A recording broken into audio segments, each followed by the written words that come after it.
Mike. Hello. How are you? I'm fine. How are you? I'm good. I'm not Rebecca, so you got a major downgrade, but she's over in Ohio with some other Disney fans, so ends up being me because I was the only one available. Um, Okay. so You've uh, seen Star Wars, though, right? You're I familiar with the franchise. I have seen a Star Wars or two. I'm familiar with the franchise.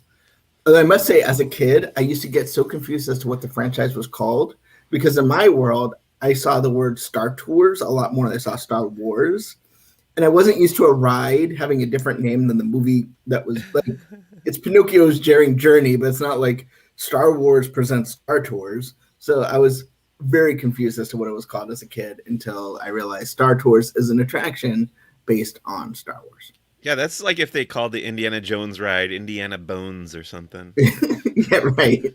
But we all knew that it was based on the Indiana Jones movie. But anyway, I just listened to Bob Chapek talk about how like there's content on all the franchises coming out constantly, including the Bad Batch, which we had a brand new episode um, on Friday drop. This one called Battle Scars, which is like Yeah. such a cool name for anything. There's a Uh, great Marvel comic called like a sort of underappreciated comic series, miniseries called Battle Scars, which I recommend you check out. Nothing related to this at is all. either battle or scars an acronym for something? No, Okay. I don't know why I no, thought. that's very unmarvel like, but yeah, Yeah, I like this episode a lot. It might be my favorite episode overall, but it's definitely my favorite one since the first one.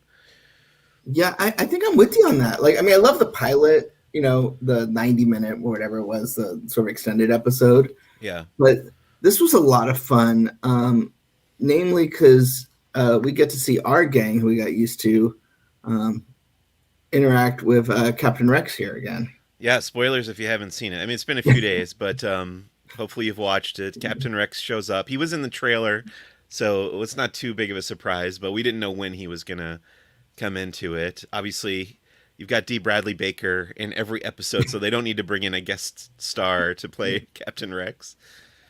It's funny because my one thing I remember about D. Bradley Baker is talking about how when he was Perry the Platypus, he did that like sound once, but is now like in every episode. And I feel like he's making amends for that with the series because he's in every episode playing nearly every character. And I think I don't know how voiceover compensation works, but it's That reminds me of that Simpsons joke where Homer meets a very June Foray esque voiceover actress who says that she was the voice of the Roadrunner, but she only said meep, and they doubled it up on the soundtrack to not have to pay her twice. But anyway, we saw Captain Rex obviously in Clone Wars. We saw Captain Rex in Rebels. And so it's sort of an in-between qual if you're looking at it from the Rex saga here. Kind of Yes. So Rex shows up at this bar where they're hanging out with the Rhea Perlman character Sid, and he says that the Martez sisters from the previous week's episode had told him where to find the Bad Batch. He shows up. There's a big conversation about the inhibitor chips that they've all got in their heads, except Rex, who's had his removed. And as seen Wrecker, in Clone Wars. what? Yes, at the last season of the Clone Wars, yeah. Um, Zach said Rex is listed as dead because he faked his own death. Yes, he mentions that, and then he says basically they've got to have their chips removed because Wrecker keeps getting those headaches. We know eventually it's going to kick in, and he asked them to meet them at this planet, which is from the Jedi Fallen Order video game. Oh, I'm blanking on the name of the planet, but it's the first level in the Fallen Order video game. It's a great connection to that game. that's really cool. I wouldn't have picked up on that, but Yeah. that's why we have you. It's the scrapyard planet where they're dismantling all the old starships, which I always had that question before that game came out. Like, what happens to all the old battleships and stuff? So the answer is they get sent to this planet to become scrap metal, and they visit there. So can I bring this up? Zach says Omega doesn't have a chip. Right. I would like to point out that if you go to StarWars.com and their little recap, It says Omega claims she doesn't have a chip. Yeah, I think that's a good distinction to make because I don't think they run her through the scanner or anything, but she does say that she does not have a chip. And not that we don't have any reason not to trust Omega, but it's an interesting turn of phrase on the StarWars.com side. Not saying they know anything, Right. not saying they don't. Yeah, but like, how difficult would it have been for them just to put her in that CAT scan machine or whatever that was? See if make sure. They go through. They're going to the Jedi Venerator class, I think, Venator class starship to find that medical pod where Rex had his chip removed, and they encounter a Dianoga on the way there. So there's this whole. There's a couple of actually Lord of the Rings type scenes in this episode. I've heard that Dave Filoni is a Lord of the Rings fan, so in the beginning, when Rex is hiding out in the cantina, he's got the hood pulled over his head, very much like Strider or Aragorn in Fellowship of the Ring. And then here, this scene reminded me a lot of outside the Mines of Moria when the Fellowship is attacked by that monster in the lake there. So this time it's a Dianoga pulling Wrecker down into the muddy waters below. I'd like to point out that if Disney ever, I shouldn't say if ever, when it inevitably acquires the Lord of the Rings franchise, apparently Mike's our guy. I have seen those films and I've read the books, so I guess so. And then we get they basically go to that medical pod and they're trying to convince Wrecker to go into the machine to get his chip pulled out, but just at the last second, the chip activates and he turns on his friends. There's an extended battle scene where he has to fight Wrecker and Echo and all the other Clone Force 99 guys. It's emotionally charged because he's their friend and he just can't control himself. And you know, the moment that I think was supposed to be the most emotionally charged was when he turned on Omega, who he's been like Omega's best buddy this whole time. So that was touching to see her forgive him after this. It's a very Fox and the Hound moment, but yeah, she you know, inevitably they end up like stunning him with like some sort of charge, right? Like a stun charge. Yes. And then they remove the chip. We have the wake up Baloo moment where, you know, they're not quite sure if he made it. Omega stays with him, and then he feels her, you know, tap her hand, and recovers pretty quickly after that because pretty much show. But Baloo wakes up, and what happens here? Oh yeah, so we got to talk about the what they call Mantell mix because they got it on the planet Ord Mantell. But anyone who's been to Galaxy's Edge will recognize it as Outpost Mix, the popcorn from Kat Seka's kettle at Star Wars Galaxy's Edge. You know, this kind of popcorn has not appeared in Star Wars before, so it did originate in Galaxy's Edge, and I'm sure they carried it over into this show as either a nice reference or some product placement. But although they're not selling it right now in Galaxy's Edge here, at least, I don't know about Florida. Yeah, I don't know off the top of my head, but maybe soon, considering what's going on that I'm sure you'll talk about at 4:00 today on Disney Parks Talk. Yes. Our own product placement, yeah. Rex and Hunter say farewell to each other. Rex basically offers Hunter to come and join the blossoming rebellion that he's kind of going to be a part of. But he turns him down. He says he's got to take care of his own team and Omega. I have a feeling they're going to connect again at some point. It's entirely possible. Zach said that Rex might have been talking to Omega at the end of the episode. Sure. I think that's possible. And then the Scrappers Guild folks that are working on this planet basically turn the Bad Batch into the Empire. So that's kind of the cliffhanger that we're waiting for the Empire to show up and try to take the Bad Batch and Omega into custody. It's interesting to me.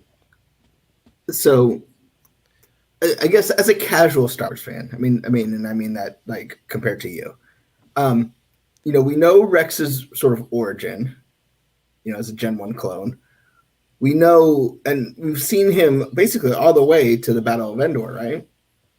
And Okay, there's a complicated history with that because there's a photo of an extra from Return of the Jedi that fans had theorized might be Rex, having survived all the way to the Battle of Endor. They have since confirmed, Lucasfilm has confirmed that Rex does fight in the Battle of Endor, but that character also has a name, a pre-existing name that was given to him in some source book or something. yeah, So it's not confirmed whether that is Rex, but we do know that Rex is around. right, because I think in the finale of Rebels, like they sort of say he was there. They don't know who he was. He could Yes. have just been like, cooking up like popcorn for people, but Yeah, whatever yeah. outpost mix. But Right. yeah, and so it's interesting to find a way to kind of work them in. Now, obviously, these guys are kind of nomads, so you never know when paths will cross. Kind of like Mandalorian has made an expert of like the convenient same location sort of moments, but Yes. so I thought it was cool to find out, a way that doesn't replace anything we know about Rex's sort of long history to begin with, but has a way where he kind of meets up and it still is significant to the storytelling, not only of the Bad Batch, but Rex and the clones in and of itself. Because, I didn't watch Clone Wars religiously, but I did see the episode where where Fives sort of exposes the inhibitor chip, Mm-hmm. because I always thought it was just very weird in Return of the Sith where they're like execute Order 66, and then suddenly like all the Clone Wars are like, okay, like it felt like it needed an explanation, Right. like based on everything that happens in the Clone Wars, and these guys are like what we see in the movie. So I'm glad that they found. I don't know if it's a backwards explanation or if it was always supposed to be like that, but I'm glad they explained it. But I'm glad that sort of plot point is able to keep sort of storytelling moving forward, because they're so individual and so human. Yeah. But then but then you have this other thing where it's like, in order for that to make sense, you have to have something that just turns them off, which is Right. kind of scary if you think about it. Like, I'm normal, but there's something in my head that can make me go bonkers. Yeah, I think what you were saying about the show kind of further explaining plot holes from the movie is something that Lucasfilm does a lot, especially in the last 5 to 10 years. Like, um, anytime there's like a question mark about something that didn't quite make sense, I feel like they use the comics, the books, and now the TV shows to make that make a little bit more sense. But yeah, I know what you're saying. So any last words on this week's Bad Batch? No, I hope it's a 16 episode season. I think they've said, or somebody thinks that they've said. But I hope it keeps up this level of quality. There have been some other episodes I thought were kind of mediocre, but this one was really good. I would like to see more on this level. I hope it stays that way. Yeah, it's I would agree with your assessment. There's been, I mean, I wouldn't say there's some that are like bad, like unwatchable bad, like some of the Clone Wars episodes I felt were, Yeah. but um, you know, I I do like, I liked the first episode and I like this episode a lot. And if it can kind of sustain at this level, it's not only just good, it's really good. Yeah. And I think that's quite cool. But Absolutely. there's more Star Wars storytelling. So um, you recently reviewed Race to Crashpoint Tower, written Yes. by Daniel Jose Older, Yes. which is part of the, I believe, is it fair to call it the second wave of High Republic storytelling? Yeah. So we had three novels in the first wave back in January, and I think March was the third book in that first wave. But Mhm. there was an adult one, a middle grade one, and a young adult one. The And Mama we're Bear, getting Papa Bear, Baby what's Bear. that? Mama Bear, Papa Bear, Baby Bear kind of Yeah, situation. exactly. So they're doing the same thing with Wave 2. And then this one, which I reviewed this past week on laughingplace.com, is the middle grade book. So the younger of those three. And it's actually probably going to be my favorite of these three, which was surprising to me. I did not expect that at all, but it gets right to the point, which I think was my problem with the young adult one. It kind of took too long to get where it was going. And then the adult one in this wave kind of felt like it was a little overstuffed. This one like hit the right mark between those two things. And it's written by Daniel Jose Older, who's done some other Star Wars stuff recently. I'm actually going to be interviewing him tomorrow, which I'm excited about. And yeah, just it's a lot of fun. It's about the Padawans, and it takes place during the adult book in this wave. So the adult book is called The Rising Storm, and it's all about the Republic Fair and the Jedi have to defend the fair from an attack. Basically, that's the conflict of the book. And this book, Race to Crashpoint Tower, is about how the Padawans uh, fulfill their role in that conflict and help out the other Jedi. Yeah, I mean, I obviously haven't had a chance to read the book yet, but I will say one thing that the High Republic made me realize is that if you're only reading like adult Star Wars novels, you're missing out on some good stuff. And don't sort of fake juvenilize it. I mean, obviously they're designed to be accessible to younger readers, but it doesn't mean it won't be enjoyable, to any fans. Yeah, I would say, yeah, with the High Republic especially, you're going to miss some major plot points in this wave 2 if you're only going to read the adult book. There's some big things that happen in both this one and especially in Out of the Shadows, which is the young adult one by Justina Ireland. There's some major plot points and character stuff. So, yeah, I would recommend going through all of them. And if you're looking for more on High Republic, Barnes & Nobles is going to be hosting a virtual event on Monday, the 28th at 6 p.m. Eastern, which is 3 p.m. Pacific. And it features Kevin Scott, Daniel Jose Older, Justina Ireland, Charles Soule, and Claudia Gray, sort of the Jedi Council of the High Republic. What's interesting to me is that Charles Soule is not, both Charles Soule and Claudia Gray are not represented in this wave at all. So I'm curious. I mean, I guess they're probably going to have books in later waves, but I wonder what they'll have to say. Well, it's interesting too because like the image they sent, like the reason I realized that was because there was like 2 more books, and I was like, why? Oh, because these 2 didn't Yeah. do anything in this wave. But I mean, we don't know exactly how long, or do we? How long High Republic is supposed to sort of be a thing? I think they've said it's 3 years, with 3 waves, 3 phases represented by each year, and each phase has, I believe, 3 waves. So it's going to be a lot in the end. I think I guess if you figure 9 total books a year times 3 is 27 books plus the comics, it's a lot of stuff. Speaking of comics, Yeah. I don't read them. Just nothing wrong with them. Just I got like every Wednesday I got my own Marvel stuff I got to do. But so I'm guessing on this one, Chewbacca has to battle the cyborg Superman from Reign of Superman. When most people see Valence the Hunter there on the right, they say he looks like the Terminator. Okay. Although this character predates the Terminator by about 5 years. He was introduced in the original Marvel Star Wars comic book, even with that, part of his face missing in a very Terminator-like fashion. But yeah, I see the cyborg Superman in there as well. He's a bounty hunter. And in this story, it ties in with the War of the Bounty Hunters crossover event that's happening this summer. And Valence believes that he owes a debt to Han Solo because Han tried to save his life back when they were both in the Imperial Academy, which you can read about in the miniseries called Han Solo Imperial Cadet.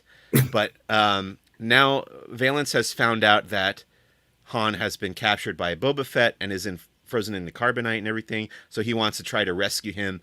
And he finds out that Boba Fett was spotted on the planet, or the smuggler's moon of Nar Shaddaa. So he goes there trying to find Boba Fett. Instead, he runs into Chewbacca and C-3PO, who were there in the previous issue of the main Star Wars title comic book. So it connects with that. And Chewbacca and Valence have had a history together. Valence is also traveling with Dengar, the bounty hunter. He's got a history with Chewbacca. And there's kind of a showdown in the streets of Nar Shaddaa. So pretty exciting issue, and I'm enjoying the War of the Bounty Hunters event so far. It's going through the whole summer. Wow, it's quite a lot to kind of piece together. Yeah, it's speaking of, we said 27 books plus the comics with the High Republic, but War of the Bounty Hunters, I did the math. It's like over 30 total issues if you count all the tie-in issues. So yeah, a lot of stuff. So I don't know what happened last week, but like the product people are just like, it's our thing. We're gonna just keep going. Who cares if Mike has other things to do? I want to answer this question real quick. Yes. Zach asked, why did Chewbacca fight Valance? If you read, I think, the previous issue of Bounty Hunters, there's a flashback to when Valance was assigned to assassinate, or given the bounty to assassinate Han and Chewbacca, and he goes to do it and realizes that it's Han. He didn't know the name of his target, but Chewbacca saw that, so that's why he's still angry at Valance and attacks him on Nar Shaddaa. So just to answer that question. But yeah, let's continue with the Hasbro stuff. Sure. So this was billed as a I Am Your Father's Day version of Hasbro Fan First Friday, which was on a Wednesday. So there's a whole lot going on here. None of it actually makes any sense, except they did reveal some new characters. Stuff that I was super excited to see. Bodhi Rook, who's never been in the Black Series before. I grabbed that. I pre-ordered that. Then that one on the right there is the Mithril from The Mandalorian. That's in the smaller scale, 3.75-inch vintage collection. I had to get that to go with the upcoming Razor Crest HasLab. Makes sense. Yeah. If you had told me in the 90s I would be buying an action figure of Horatio Sands. Right. That's true too, yeah. But, if you think about it, The Mandalorian has a lot of comedians on the cast with Bill Burr. And Brian Posehn showed up in an episode. There's a lot of just... I think Jason Sudeikis just like beat up on Grogu. That's right. Yes, those two. Yeah, that was on the list as well. This is a Hoth Rebel Trooper for the vintage collection. Got the removable. That's the wrong planet. There's no music. There's no music on Hoth. It's a desolate wasteland. This is classic Leia from the original film. What's interesting, so I don't know if you actually watched the whole presentation when you got back in the office, but they kept saying, modeled the likeness after the original actress. Like they would never say the words Carrie Fisher, even though it's like photoreal deco on the face. So it just was a little weird. I've noticed some weird corporate speak like that with Hasbro. Like they'll say the entertainment. Have you noticed that?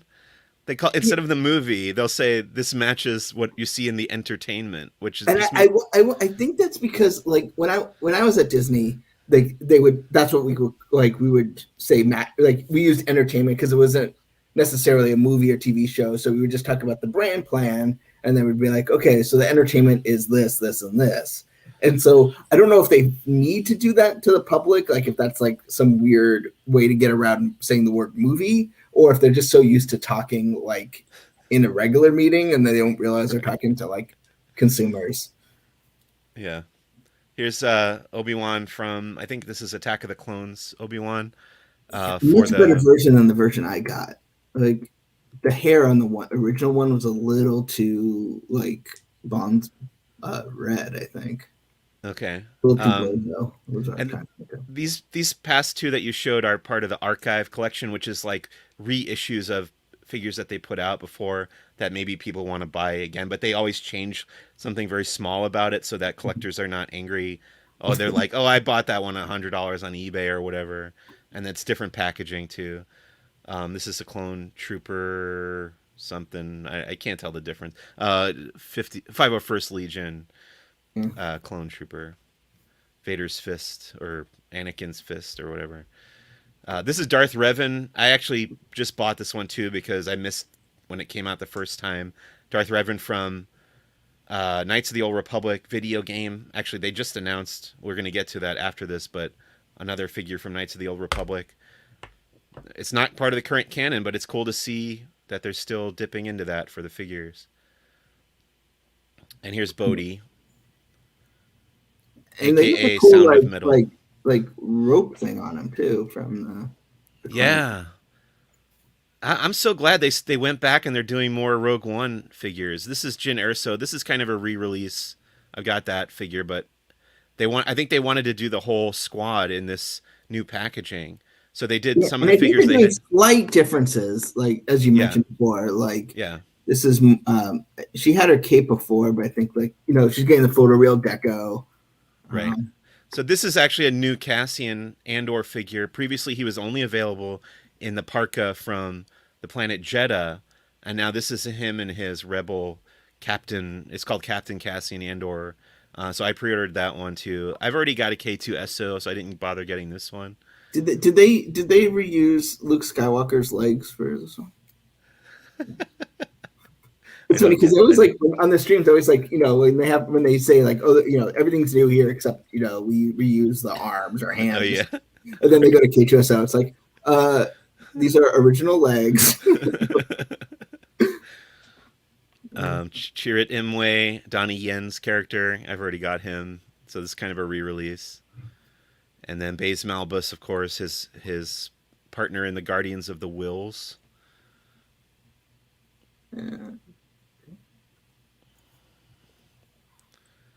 But this now we're getting into new figures. This is Antok Merrick. He's one of the X-wing fighter pilots in Rogue One. Never been released as a 6-inch Black Series figure before. I was excited for that one.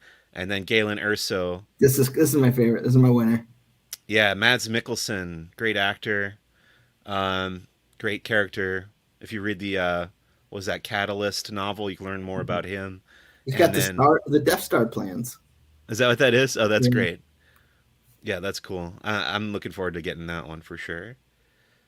And then in the smaller scale, 3.75-inch. This is Bo-Katan. Actually, I've got the 6-inch Bo-Katan right here, which just arrived in the mail from Hasbro the other day. So this is going to be the smaller scale version of that from The Mandalorian. What's interesting is they said that they couldn't get the head to, like, when you put the helmet on, it just didn't look right. So she has a helmet head and then a regular head, and then she can hold the Oh, helmet. But it's like the helmet's not something you put on her head. oh, interesting. I wonder. So the 6-inch one here has the removable helmet. Yeah, I think on the larger scale, it probably made a little bit more sense. Put it right there. The Mithril there, like we said, Horatio Sands, Kuil the Ugnaught in the 3.25 inch, He three and really three looks like three he and three wants to quarter inch. dance. He's like doing the like reversed Travolta thing. You can tell by the way I use my work remote. I'm not. No time to talk. Oh, this got me really excited. This is they call this the pipeline reveals now, where they don't have any images of the figure itself, but they just wanted to tell us that they're working on them. So you've got a Jeddah Patrol Stormtrooper from the planet Jeddah in Rogue One. This is all for the 6-inch Black Series. Bib Fortuna, which is great. They haven't released him before. Miggs Mayfeld, the character played by Bill Burr in The Mandalorian. Fennec Shan, Ming-Na Wen from The Mandalorian. Nomad Boba Fett, which is awesome. And what's the last one? Cobb Vanth, Timothy Oliphant. Oh, man, so excited for all these. Can't wait. I hope they make a Melinda May Marvel Legends figure, and then I can get my Fennec Shand and Melinda May, and then get my Mulan doll from Hasbro, and just have like my little like tribute to Mulan. And then for the vintage collection, the smaller scale, they're also doing Bib Fortuna, who has been releasing that scale before, but probably a new sculpt. Same with Lobot. And then I'm excited for the Navarro Cantina playset. That is pretty cool. I mean, we're so used to seeing the Mos Eisley Cantina, but getting a new, same play function, same sort of storytelling, but Yeah. different locations. Pretty cool. When are we going to get I want a Werner Herzog figure, though. They have not done that yet. They also revealed that they're going to be doing a new HasLab that they'll reveal at the end of this year. So we already had the Katana, right? And then yes, up right here behind me. then we've had the what's it called? Razor Crest. Razor Crest, right, from Mandalorian. Now, my question after those two, to predict the pattern, are they only doing ships that have been blown up in universe? I was gonna say that. Oh. I think they seem to indicate it wasn't going to be another vehicle. Okay. So place it then maybe. So unless I would have loved like a really cool Death Star because that blows up. I'm not sure we call it a vehicle. Although I'm not quite sure how the Death Star moves. Like, do you ever see the Death Star move? Yes, it has hyperdrive and it moves. In the original film, it's like orbiting the planet Yavin. Yeah. And it does have hyperdrive. But like, you never see it like blast off or anything. Right? That's true. That's true. Okay. Because that's got to be one heck of a hyperdrive. Yeah. Getting as off topic as we can. It's still Star Wars. You did briefly mention the latest in the Gaming Great series, which is exclusive to GameStop, appropriately. Yeah. This is the Wookiee named, what's his name? I can't read it. Zalbar? Yeah, he's from Knights of the Old Republic. He's one of the playable characters in that video game. One of the best video games that I've ever played, Star Wars or not. I just love that game so much. And he's one of the characters you can have join your party. It's like an RPG type Star Wars game. I think people are excited about this, that they're still dipping into that non-canonical stuff. And because, like, you know, Hasbro had nothing else to do last week. They revealed some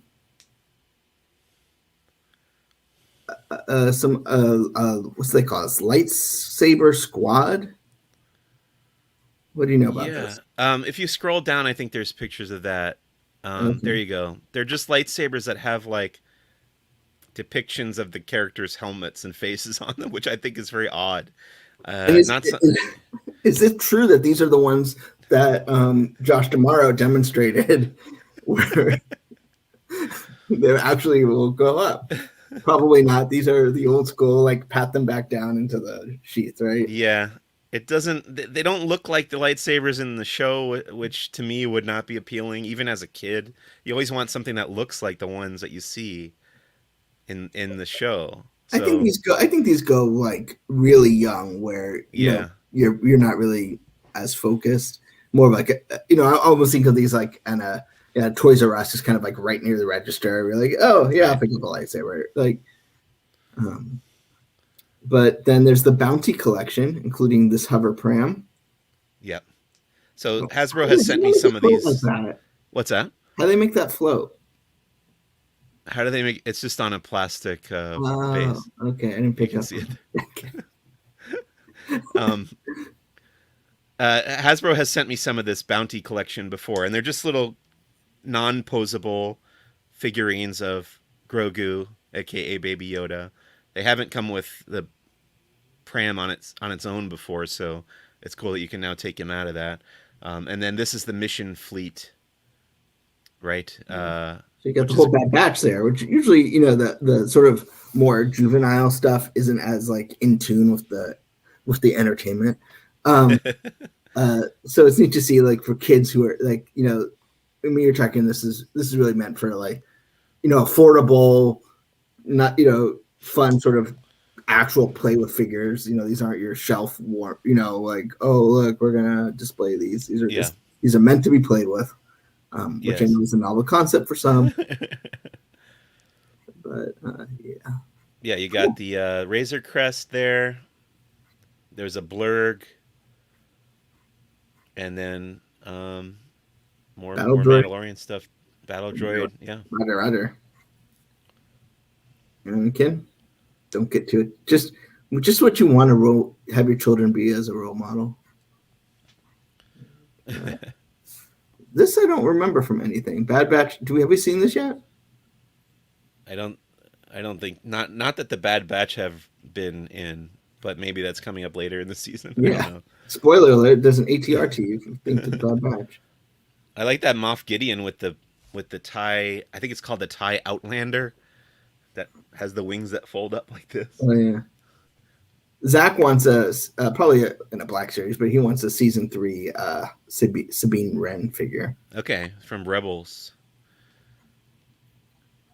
Cool. So, and then it's not a that's it from Hasbro as much as that was. You can Enso also announced some silicone rings if like you want to wear your Star Wars fandom on your finger. This is perfect for the people that don't actually date because they're too focused on Star Wars and you want to kind of marry the franchise. I'm not a jewelry guy. I am still getting used to this ring. the, So the, I the don't think I'll mandated be, ring. yeah, I don't think I'll be getting any of these. Yeah. I think it would be cooler if it was like, I don't know, less character based and more sort of planet based or something. You Yeah, know, or just like familiar iconography from the show rather than the character helmets and stuff. I don't know. and as we said, it is coming up in about 6 days. I am your Father's Day, so we did a Father's Day gift guide for Star Wars, and there's all sorts of things. We talked about the figures. There, you can get this uh, Way of Mandalore shirt, and I guess you can get it for Mother's Day too. Um, uh, the Outer Rim collection from Columbia, Funko's. Uh, this build your own R2 thing is kind of cool. I Oh, I mean, I hadn't don't seen that know. before. Yeah. What it is you pay $1 and then you get stages. So then there's 100 stages that are Oh $13. my gosh. So and you get Wow. 4 stages. You can get 4 stages a month, and you kind of so as you're done, you kind of build it over time. Wait, so theoretically this thing's going to cost you $1,300? Is that right? That can't be right. But I don't know. But it's That only a doesn't dollar to get seem started. As you vamp, I will Google this the because most expensive little R2D2 you've ever had. Is it a full size? Maybe it's full size. it's movie accurate, half size replica. Okay. Well, that's Um, something. I gotta select my country. How much do you think it would be to buy a full size like replica R2D2 that a fan made or something? Probably can't be much more than that. It's probably like maybe $5,000. I Okay, don't know. but so it has a rotating metal dome with built-in camera. You can direct it. It includes speakers and a microphone so it can respond to verbal orders. It has a camera capable of capturing and storing photos and video, a Okay. projector that can emit messages from Princess Leia and Luke Skywalker. It's capable of moving and turning like the real droid. Has expendable and foldable arms, hidden spring activated lightsaber, and rechargeable batteries, but those are not included. Um, Okay. So it's got other stuff going on. yeah, there's an app. I'm just trying to see. So it looks like you get 4 stages a month. It looks like the month maybe $14. Oh. Okay. So, but the first stage is $1, so it gets you. So It's it like evens out. yeah, after 100 years or whatever. Um, okay, so I'm wrong. This the shipment. So each stage is $14, but there's a Okay. discount, and But then yeah, with all that stuff you mentioned, though, it makes a little bit more sense. There's a lot of other things going on with it. So yeah, but still pretty expensive. I mean, I yeah, don't know how it's 100 stages, but it comes to $80 a month though. yeah. Okay. I don't think I'll be signing up for that one. No, I don't either. I like the idea though. Just wish it was a little bit like I'd rather have like a little less for a little less. I mean, if you could build a full size R2D2 like that, and it was maybe even a little bit more expensive, like 2,000 or 3,000 bucks, I bet a lot of people would do that. If it was like officially sanctioned full size R2D2, I would consider that. But the half size one, I don't know. Yeah, I feel like once you go half size, you might as well just go full size. Right, right. But in any case, um, so who's the boss this week? Yes, I actually put up 2 new episodes since the last one of these that we did. One was with Cole Garriak of LaughingPlace.com. We talked about Captain EO as part of our Lucasfilm retrospective. And then I did like a catch up episode today, this morning, where I talked about the movie Latino by Haskell Wexler, which George Lucas produced and was released under the Lucasfilm label in 1985. But I'm also interviewing every week the contestants who get eliminated from the Lego Masters show on Fox, which is not Star Wars related, really, but I thought, why not? Why not include it? Because they offered it to us, and I'm enjoying doing it. So there you go. So, so a little bit inside LP. I guess Cole mentioned this. I haven't really had a chance to listen to the show, but Cole mentioned Captain Eeyore during your Captain EO conversation. Yes, I had never heard of this, or if I had heard of it, I'd forgotten about it. But I didn't know that. I did not know that this was a thing that existed. I went and looked at it on YouTube. It's kind of fascinating. Peek behind the scenes at mid '80s Disneyland. So when I started at Disneyland, kind of just at the tail end of what I would call like classic Disney, what I would call classic Disneyland, but I'm sure many people call new Disneyland. Before the resort expansion. And Captain Eeyore was one of those legendary things because it was when Disneyland was still sort of small enough it could get away with stuff. And every year the character department would do like a banquet, like an awards banquet, and they would make a video. And Captain Eeyore, just because it's a crazy cool concept, it sort of became the legendary one. And people would have like tape copies that would pass around, like because it wasn't on YouTube because it wasn't on YouTube, and it was sort of legendary. And like, even when they brought back Captain EO, like what they call it, like the Captain EO Legacy or Tribute or whatever they called it, I was like, we need a Captain Eeyore tribute. It's just a legendary sort of peek at what happens when Disneyland doesn't have enough lawyers on staff. Yeah, my first question was, how did they get away with this?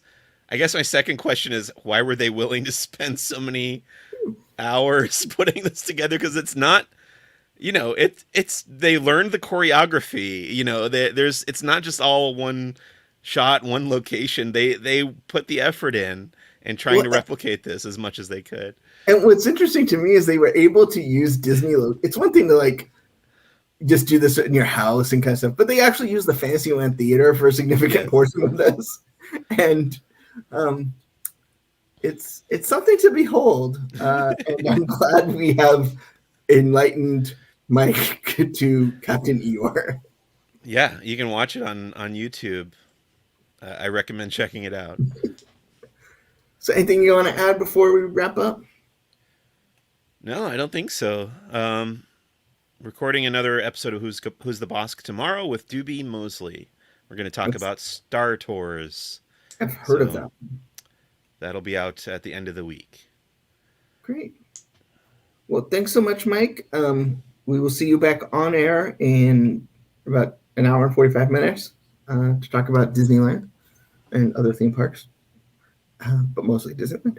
And we will see you next week after a brand new episode of Bad Batch, where your friendly neighborhood Rebecca will be back and you'll have a much better show.